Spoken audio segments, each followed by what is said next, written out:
शराब घोटाला। भारतीय जनता पार्टी ने पिछले 4 साल से इस शब्द का भारतीय राजनीति में खूब इस्तेमाल किया।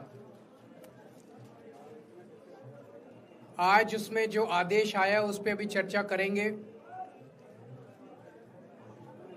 न्यायालय ने, हमारे जस्टिस सिस्टम ने इसमें एक बहुत ऐतिहासिक फैसला दिया है।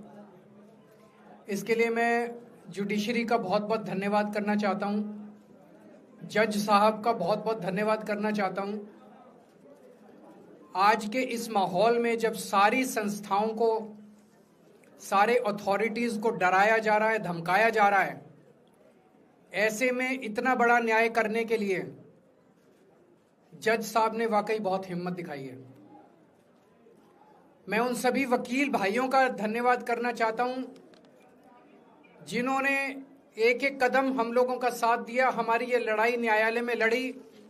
मैं खासकर नाम लेना चाहता हूं, अभिषेक मनु सिंघवी साहब का धन्यवाद करता हूं, हरिहरन साहब का धन्यवाद करता हूं, रिबेका मैडम का धन्यवाद करता हूं, विक्रम चौधरी जी का, दयान कृष्णन जी का, रमेश गुप्ता जी का, शादान का, मोहित माथुर जी का, विवेक जैन, रजत, मोहम्मद इरशाद, करण, मुदित जैन, और भी कई नाम है, अगर मेरे से कुछ रह गए हो। बहुत सारे वकीलों ने हमारा साथ दिया, और उन सारे देश भर के लोगों का जिन्होंने पिछले 4 साल से जिस तरह से हमारे ऊपर अत्याचार किया जा रहा था, इतने कठिन समय में हम लोगों का साथ दिया, उनका धन्यवाद करना चाहता हूं। आप जान रहे हैं कि किस तरह से पिछले 4 साल से ईडी को, सीबीआई को, सारी संस्थाओं को इस्तेमाल करके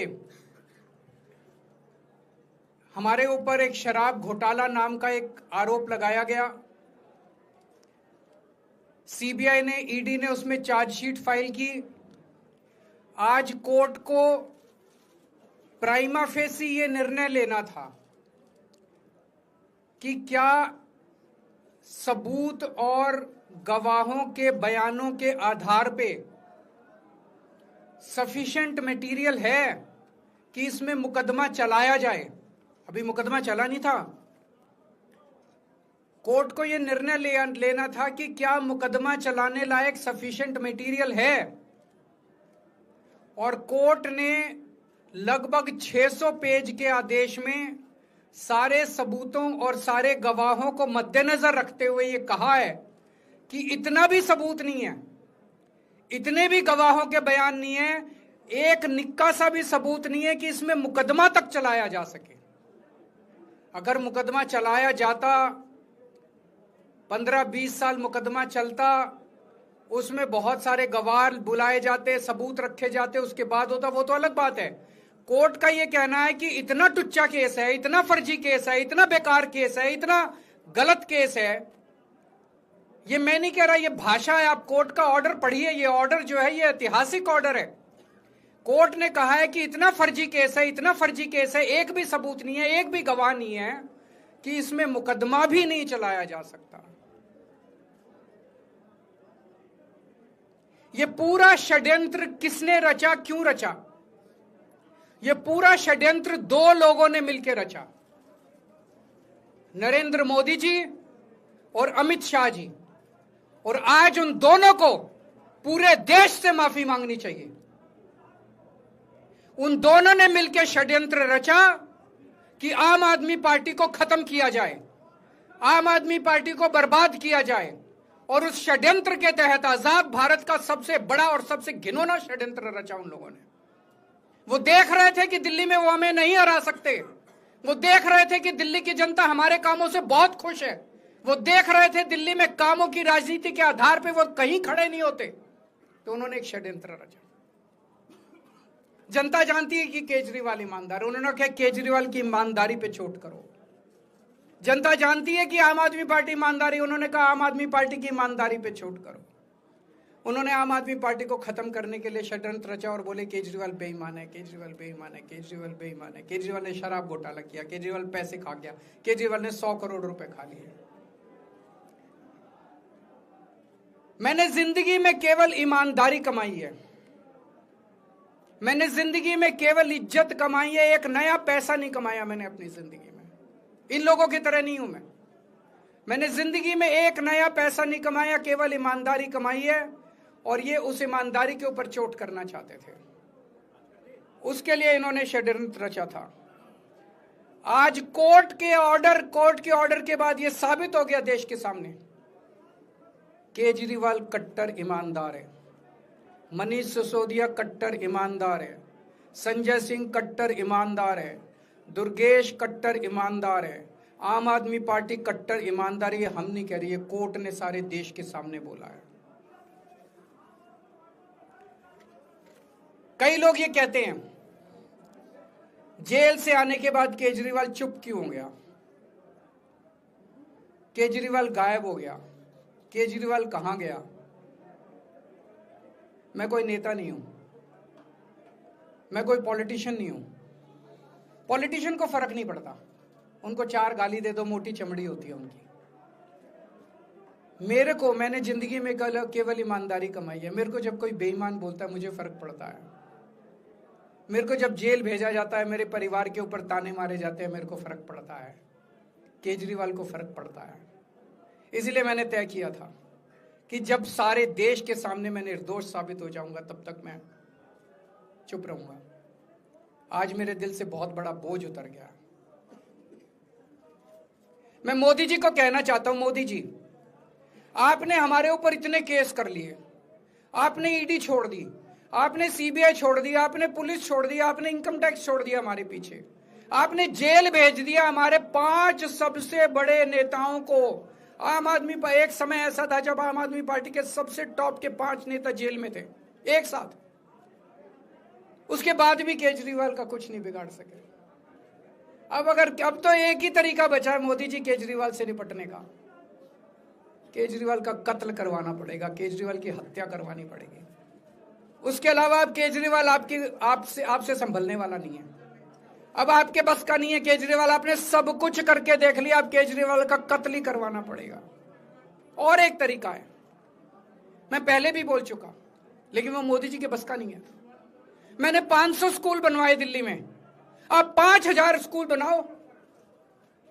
मैंने दिल्ली की सड़कें अच्छी करी, आप पूरे देश की सड़कें ठीक कर दो, देखो केजरीवाल को कोई पूछेगा ही नहीं। केजरीवाल ने 200 मोहल्ला क्लिनिक बनाए, आप 20,000 मोहल्ला क्लिनिक बनाओ। आप तो देश के प्रधानमंत्री हो, अरे अच्छे काम करो ना। वो नहीं होता मोदी जी से, वो मोदी जी से नहीं होता। मैं उनको कहना चाहता हूं, प्रधानमंत्री जी, केवल सत्ता की जो प्रधानमंत्री मोदी जी की और अमित शाह जी की सत्ता की हवस है, ये उसका नतीजा है जो ये षड्यंत्र रचा गया। और इस षड्यंत्र का मैं बहुत छोटा हूं, हमारे परिवार ने बहुत भुगत भोगी है। मैं जेल गया, मेरी मां बीमार रहती है बहुत ज्यादा, उसको अस्पताल में एडमिट कराना पड़ा, बहुत रोई मेरी मां, बहुत रोई। इनकी पत्नी मनीष सिसोदिया जी की पत्नी, उनको मल्टीपल स्क्लेरोसिस डिजीज है, सब लोग जानते हैं। जब सुप्रीम कोर्ट में केस चल रहा था, संजीव खन्ना जी ने कहा कि बहुत गंदी बीमारी है, उनके नीचे का पूरा पोर्शन काम नहीं करता और धीरे धीरे बीमारी बढ़ती जा रही है। हमारे परिवार ने बहुत भुगता है, लेकिन वो इंपॉर्टेंट नहीं है, हम इंपॉर्टेंट नहीं है, हमारा परिवार भी इंपॉर्टेंट नहीं है। लेकिन मोदी जी और अमित शाह जी के षड्यंत्र का खामियाजा जो दिल्ली भुगत रही है, दिल्ली के 3 करोड़ लोग भुगत रहे हैं, उसकी भरपाई कौन करेगा? आज दिल्ली में कहीं चले जाओ, सारी सड़कें टूटी पड़ी हैं, अस्पतालों में दवाइयां मिलनी बंद हो गई हैं, मोहल्ला क्लिनिक बंद किए जा रहे हैं, स्कूलों का बुरा हाल हो रहा है। पूरे दिल्ली में पोल्यूशन इतना ज्यादा कभी दिल्ली की जनता ने नहीं देखा था। यमुना का बहुत बुरा हाल हो गया है। एक चीज बता जो तो दिल्ली में इन्होंने ठीक करी हो, पूरी दिल्ली का बेड़ा गर्क कर दिया। सबसे बड़ा खामियाजा मोदी जी और अमित शाह जी की सत्ता की हवस, उसका सबसे बड़ा खामियाजा दिल्ली के 3 करोड़ लोगों ने भुगता है। दिल्ली के लोगों से जाके पूछो। आज मैं चैलेंज करता हूं मोदी जी को, मोदी जी हिम्मत है दिल्ली में दोबारा चुनाव करा के दिखा दो, 10 से ज्यादा तुम्हारी सीट आ जाए मैं राजनीति छोड़ दूंगा, तुम्हारी 10 से ज्यादा सीट आ जाए मैं राजनीति छोड़ दूंगा। दिल्ली की जनता त्रस्त हो चुकी है तुम लोगों से।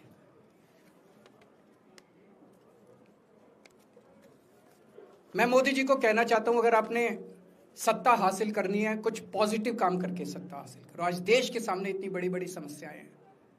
आज देश का युवा दुखी है, देश का व्यापारी दुखी है, देश का उद्योगपति दुखी है। आज अमेरिका हमें आंखें दिखा रहा है।